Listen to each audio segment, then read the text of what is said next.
সবগুলো সব ধেয়ে আসা ঘূর্ণিঝড়ের মাঝে তারা নড়তে থাকে মাল্লার মতো, আর প্রতিবার মৃত্যুর পর বাড়তে থাকে 1-2 করে, প্রতি মুহূর্তে কেবল বাড়তেই থাকে।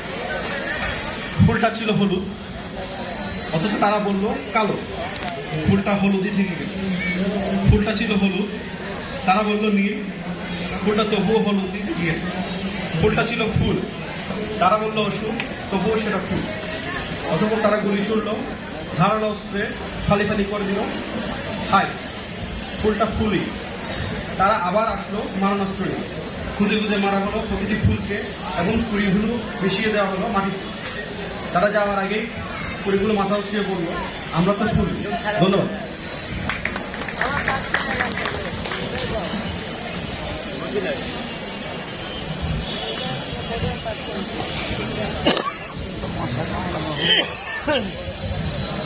ধন্যবাদ ভাই। এ পর্যায়ে রাসেল রায়হান ভাইকে অনুরোধ জানাচ্ছি তার কবিতা পাঠের জন্য। হ্যালো হ্যালো,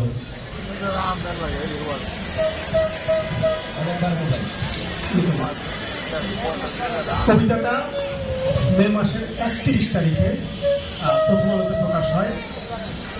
কবিতাটার নাম ভাষা। বলছি শ্রাবণ, আসলে শ্রাবণ বলে। বলছি মেঘ, আসলে মিছিল। বলছি নগ্নতা, মূলত নদী।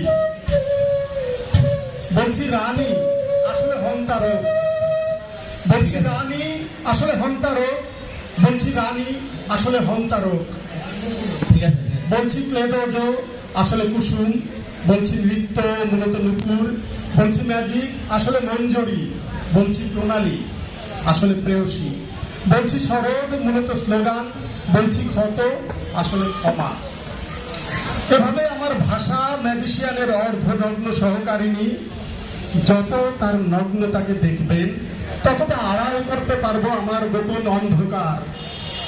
আর যখন ম্যাজিকের মুহূর্তগুলোতে পারস্যের ছুরি কেটে ফেলে আমার সাধু মাংস, গোপনে এক মহারানী শুশ্রূষা করেন। গোপনে এক মহারানী শুশ্রূষা করেন।